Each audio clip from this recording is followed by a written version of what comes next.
Bonjour les amis, je vous fais cette vidéo parce que j'ai reçu un email de Google Search Console et je voudrais vous en parler. Alors, si vous vous inscrivez sur Google Search Console, je vous donne en dessous de cette vidéo le lien sur la ressource que j'ai fait sur Google Search Console. Vous recevrez alors ce genre d'email intitulé « Nouveau problème ergonomie mobile » pour le site en question, pour le site stratosweb.fr en l'occurrence. Et c'est donc un mail qui vient de Google Search Console Team et qui me dit qu'on a un problème d'ergonomie qui a été détecté sur le site Stratosweb, d'accord? Ces problèmes-là sont les suivants, il vous l'indique, texte illisible car trop petit, éléments cliquables trop rapprochés. Alors, vous voyez, il y a ces deux problèmes. Et lorsque vous cliquez ici, vous arrivez sur la Google Search Console qui vous indique justement les problèmes et notamment première détection le 10/6/2019, donc c'était il y a très longtemps, mais là vous voyez ici, c'est jeudi 22 avril, nous sommes donc le 23, page concernée, c'est cette page-là. Alors cette page-là, je vous la montre, voici la page en question. D'accord, c'est une page où je parle de la délivrabilité et où je propose mes services pour vous installer les clés qui vont permettre d'améliorer la délivrabilité. Alors, mais revenons à Google Search Console. Ici, vous voyez, il me dit qu'il y a une page concernée. Donc la page, il nous la donne, c'est celle-ci, d'accord? Alors, on va aller voir cette page, et cette page, naturellement, je vais donc l'éditer, je vais la modifier, évidemment, je me connecte à mon blog, et ça vous savez faire maintenant, hein.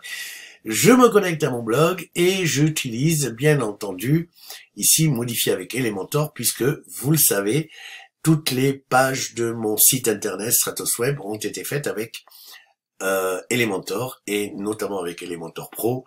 J'en ai parlé déjà en long, en large et en travers. Et donc là, on va regarder cette problématique que nous pose la partie responsive, parce que là, effectivement, là, tout est bien lisible, tout est grand, mais là, nous sommes sur la partie ordinateur. Le problème se situe, je vous rappelle, sur la partie mobile, ergonomie mobile, que vous avez ici à gauche. Donc, on va tout de suite commencer par se mettre en mode, ici, en bas à gauche, en mode responsive, n'est-ce pas? Donc, je veux bien... Alors, on va peut-être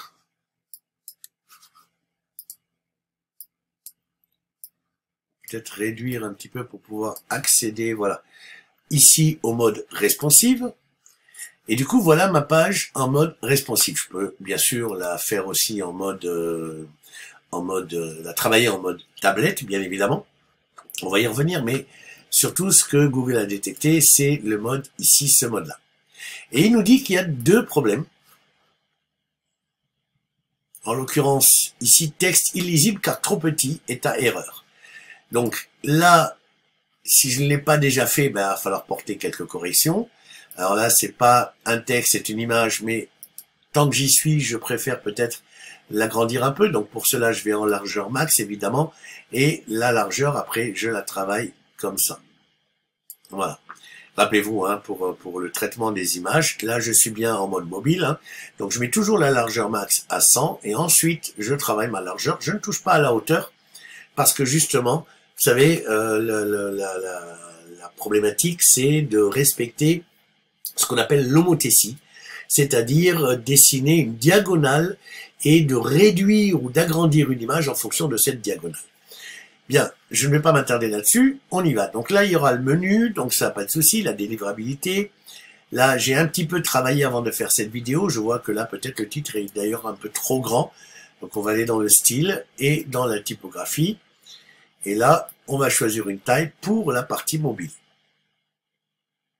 Voilà, quelque chose comme ça devrait aller. Et j'ai agrandi, bien sûr, ici, les textes, vous voyez.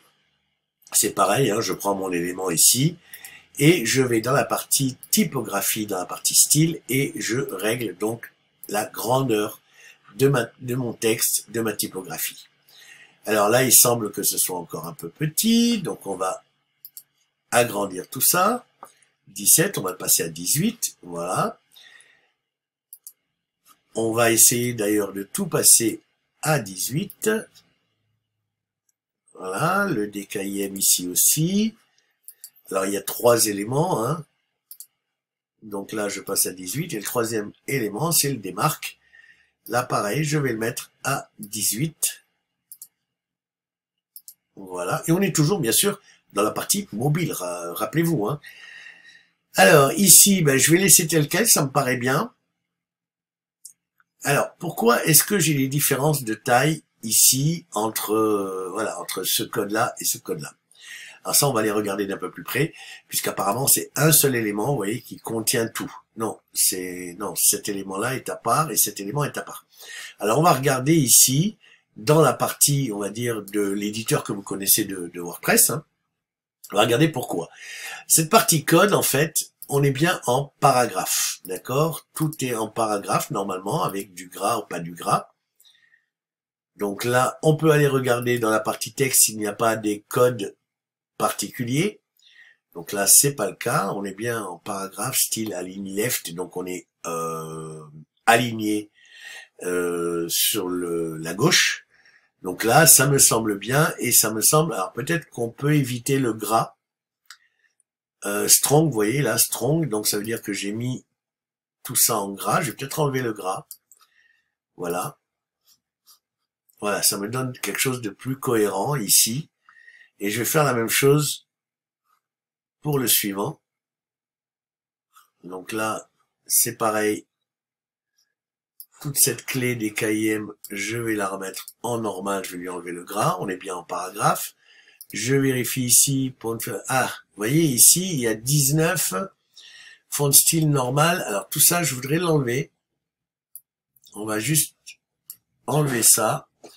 Alors on peut aussi ici, vous voyez, parce que c'est pour ça qu'on a une différente taille. Parce que la taille de tout ce bloc, et ça je voudrais attirer votre attention là-dessus.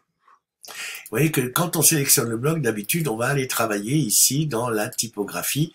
Et là on a imposé du 15, d'accord? Mais on constate aussi que ici on a bien 2 tailles différentes de police de caractère. Et pourquoi on a 2 tailles différentes? Eh bien, tout simplement parce que nous avions, peut-être à un moment ou à un autre, imposé une font size à 19, un style, etc. Donc tout ça, faut l'enlever. On va garder peut-être que le P. Voilà, c'est tout. Et pour le reste, align left, on peut le laisser. On va regarder, normalement, voilà. Maintenant, on est dans la même taille de police, d'accord? Il ne faut pas qu'il y ait... dans la partie P ici, dans ces balises en fait, il ne faut pas qu'il y ait de... D'ailleurs là, si on met un P ici, il faudrait mettre un P là aussi, mais bon, après si on fait un saut de... pas un saut de ligne, mais un saut de paragraphe avec entrée, ça devrait le faire. Je vous rappelle qu'un saut de retour, c'est majuscule entrée, alors qu'un saut de paragraphe, c'est juste entrée, et là je crée 2 paragraphes, qui devraient normalement être visibles ici, qui ne sont pas visibles, mais on a bien 2 paragraphes. Et là, on est cohérent.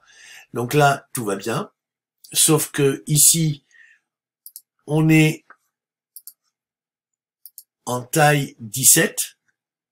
Alors que là, on voit clairement que c'est trop petit. Donc, on va aller se mettre en 17 ici au lieu de 15, vous voyez. Donc, je me mets en 17. Et je vérifie la suite aussi. Donc là, c'est pareil, je dois sûrement avoir du paragraphe, voilà, avec des fonds de style, etc. Donc je vire tout ça, que j'ai dû rajouter à un moment ou à un autre, hein. Voilà, je vire tout ça, style left, je peux le laisser, voilà. Et puis, d'ailleurs, on a dit qu'on a enlevé le gras. Et on va aller se mettre en 17 pour l'ensemble du bloc. Donc on est en 15, on remonte en 17. Voilà, on est cohérent ici. Attention, chaque clé est unique, donc ça, on peut le garder. Là, ça me paraît un peu petit, on va l'augmenter aussi. À 17, voilà. Après, ça me paraît bien, le reste me paraît bien. Voilà, après, ce sont des liens. Alors, s'il dit que les liens sont un peu rapprochés. Alors, attention, là, j'ai 2 fois, vous voyez là, j'ai 2 fois l'appel à l'action. Ici, voulez-vous recevoir gratuitement tous les conseils lundi matin? Et j'ai la même chose en dessous. Donc, en fait, comment faire? J'ai pas envie de le supprimer, mais je vais juste le faire en sorte qu'il ne soit pas visible sur un smartphone. Alors comment on fait ça? Eh bien, je vais prendre carrément toute la section donc toute la section jaune qui est là. Je vais aller dans la partie avancée, et dans la partie responsive, je vais lui dire qu'il faut masquer sur mobile. Et voilà, ça se met en gris avec des hachures, hein, et qui nous dit que sur mobile, ça ne sera pas visible. Ici, on peut peut-être augmenter aussi un petit peu. Donc là, c'est pareil. Vous voyez ici, j'ai imposé un code, le code BR, qui est un code qui impose le retour à la ligne. Vous voyez? Donc là, on va agrandir un petit peu les caractères. On va passer à 14, 15. Allez, 15, c'est bien, ça me paraît bien. On va un petit peu détacher ici avec avancer. Ici, on va juste détacher un peu le haut. Voilà, on devrait être bon. Donc là, je vais enregistrer le travail que j'ai fait sur Elementor. Et derrière, évidemment, une fois que c'est fait, une fois que c'est en gris ici, je vais pouvoir retourner sur WordPress. Et à ce moment-là, on va juste enregistrer, mettre à jour la partie WordPress, ce qui va nous permettre de voir la page ici dès que c'est enregistré. Voilà, voir la page. Donc évidemment, la page, comme on a travaillé sur la partie responsive, eh bien la page n'a pas changé en elle-même, hein, sur la partie ordinateur. Vous voyez, ça n'a pas changé grand-chose. Par contre, ce qui a changé, c'est sur la partie responsive. Donc si vous regardez cette page-là, dont vous avez l'URL en haut sur votre téléphone portable, vous allez voir que elle est différente en fait par rapport à ce qu'on a fait. Donc maintenant que j'ai fait ce travail, ben, je vais retourner dans Google Search Console et je vais lui dire, voilà, texte illisible car trop petit, eh bien, je vais aller valider cette correction. Et là, en fait, il y a un petit délai d'attente, le temps que ben, Google reçoive mon instruction comme quoi j'ai validé la correction, et on en a fini, et cette alerte devrait donc disparaître. Donc je vous rappelle que cette vidéo vous a montré qu'il est important de s'enregistrer dans Google Search Console. Alors Google Search Console, je vous rappelle que il suffit de taper Google Search